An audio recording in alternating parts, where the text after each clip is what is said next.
kalian. Nah, ketemu lagi di TNS Podcast, tempat dimana kita bisa curhat-curhat, bisa sharing-sharing informasi. Nah, di sini sudah ada bintang tamu kita, yaitu Kak Eka. Halo Kak Eka, gimana kabarnya? Alhamdulillah baik. Nah, jadi di podcast kali ini kita akan membahas tentang kebudayaan daerah. Nah, jadi di sini aku mau nanya nih ke Kak Eka. Sebelumnya nih Kak Eka dari daerah mana sih? Oke, sebelumnya perkenalan dulu ya teman-teman, nama saya Eka, saya asli dari Yogyakarta, tepatnya di Bantul. Biasanya orang-orang Bantul itu nggak bisa ngomong Bantul, tapi biasanya pakai Bantul gitu, Bantul. Bantulnya tuh daerah mana? Lebih tepatnya sih di daerah pelosok ya Mbak. Saya ada di Delingo, tepatnya di daerah Semuten Jatimulya, Delingo, Bantul. Di daerah Semuten ya teman-teman. Oh, jadi dari daerah Semuten ya Kak? Iya, betul. Nah, kenapa bisa disebut daerah Semuten itu asal muasalnya dari mana sih? Kalau bicara tentang asal muasal itu kayak percaya nggak percaya sih ya Mbak. Dulu kan ada sesepuh saya dulu itu mau metik buah kelapa. Nah, pas waktu metik buah kelapa di atas itu kan banyak banget ya di situ.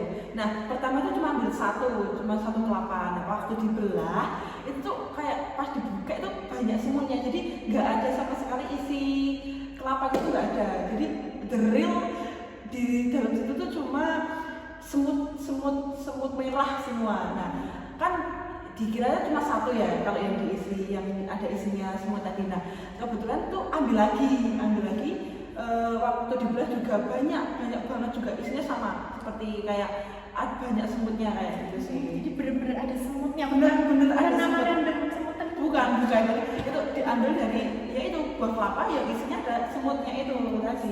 Unik ya teman-teman. Nah, mengenai kebudayaan daerah nih, ada nggak sih kebudayaan yang masih terkenal di daerah Semuten? Mungkin bisa diceritain ke teman-teman, bisa teman-teman itu lebih tahu tentang kebudayaan daerah yang ada di daerah Delingo. Jadi kalau di desa saya sendiri itu ada namanya kayak marti dusun atau rasulan. Kalau di bahasa Indonesia kan itu biasanya ulang tahun desa. Nah, seperti itu kayak ulang tahun desa itu diadakan 1 tahun sekali setelah Idul Adha berlangsung. Misal kayak 1-2 bulan setelah Idul Adha itu pasti mengadakan marti dusun tersebut kayak gitu Mbak. Nah, bagaimana sih perkembangan marti dusun tadi di daerah Kakak dari waktu ke waktu? Apakah ada perubahan atau tidak? Kalau dari waktu ke waktu tuh pasti ada dong perubahannya. Misal kalau dulu sebelum saya lahir ya itu cuma ada kenduri antara ya sesepuh desa di situ aja. Nah, sekarang itu mungkin sudah lebih modern karena nanti ada kirap, ada gunungan, ada tumpeng, terus mungkin ada nanti hiburannya itu ada tari-tari, ada campur sari. Mbaknya sendiri tahu nggak sih campur sari dan wayangan itu apa? Tahu. Ya seperti itu kayak nanti dicampur nanti diselang-seling antara tari, terus nanti gamelan, atau nanti ketoprak dan wayangan seperti itu kayak dicampur-campur aja sih. Tapi itu acaranya tuh berlangsung 1 hari non-stop atau bisa berhari-hari? Bisa berhari-hari Mbak, mungkin bisa 7 hari 7 malam.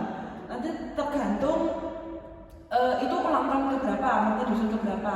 Kalau biasanya kan di sekolah-sekolah itu ada lustrum, itu 5 tahun sekali. Nah, marti dusun ini pun seperti itu, kayak 5 tahun sekali nanti kayak lebih diuahkan, kayak di apa ya namanya ya, kayak dimeriahkan ya seperti itu, kayak ini harus acara 5 tahun sekali nih, harus ada ini, ada itu kayak gitu sih.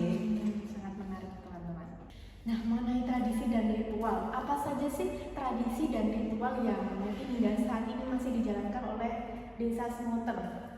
Kalau tradisi dan ritual itu sendiri sih mungkin sebelum kita melakukan kirap tadi yang saya jelaskan tadi itu sesepuh itu harus meminum dari sumber mata air.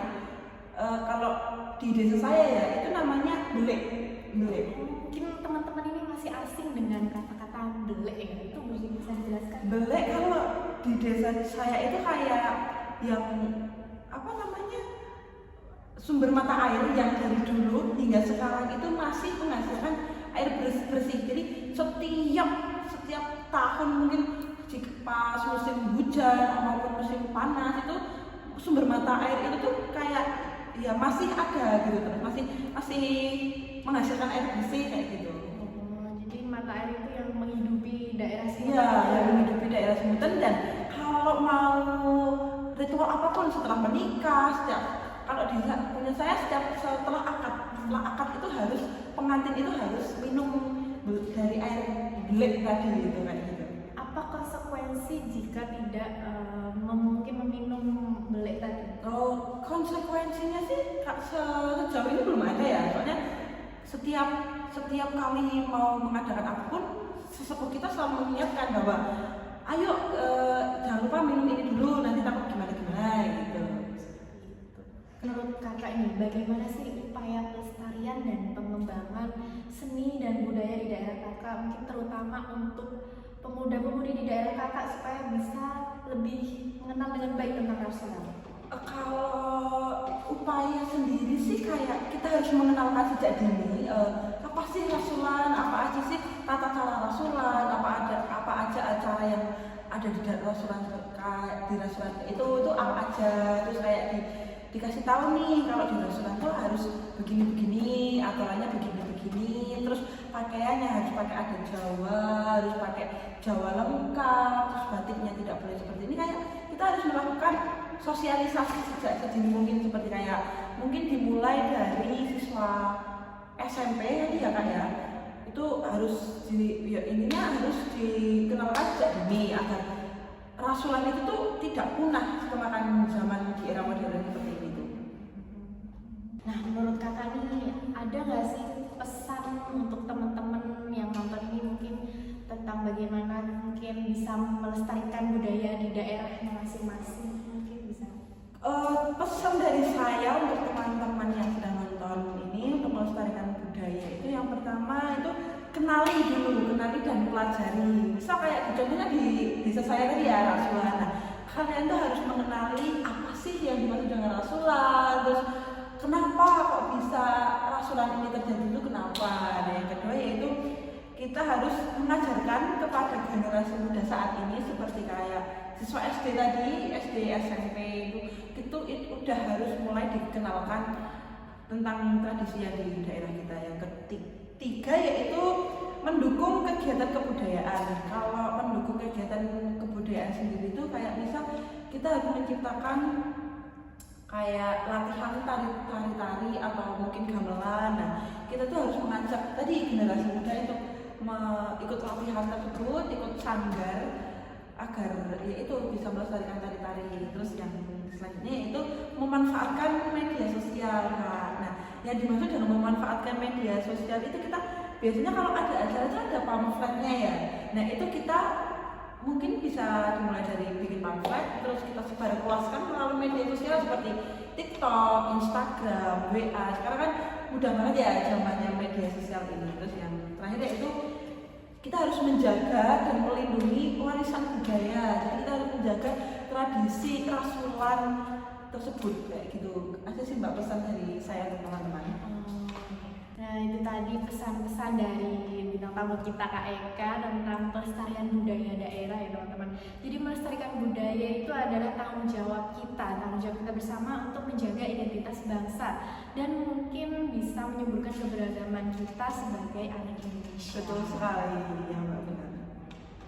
Nah, itu tadi sharing-sharing kita mengenai kebudayaan daerah di daerahnya Kak Eka. Sebelumnya terima kasih banyak Kak Eka sudah datang, sudah meluangkan waktunya di TMS Podcast ini, sudah sharing-sharing informasi tentang kebudayaan daerah di tempat Kak Eka. Sama-sama, saya juga udah mengucapkan terima kasih karena udah mengundang saya di podcast yang sangat bagus ini. Semoga kita bisa bertemu di lain waktu ya Mbak. Nah, terima kasih teman-teman sudah mendengarkan TMS Podcast di episode kali ini. Semoga episode kali ini bisa bermanfaat bagi teman-teman dan bisa menghibur teman-teman. Dan jangan lupa like, comment, and subscribe channel ini, dan jangan lupa share juga ke teman-teman kalian. Terima kasih. Bye-bye. Bye-bye.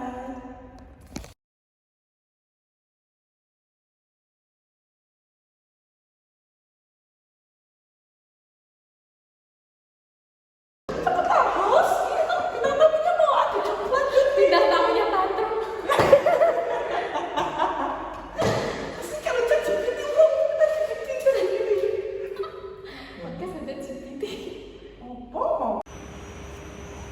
aku menjadi kameramen dan editor bersama Mala.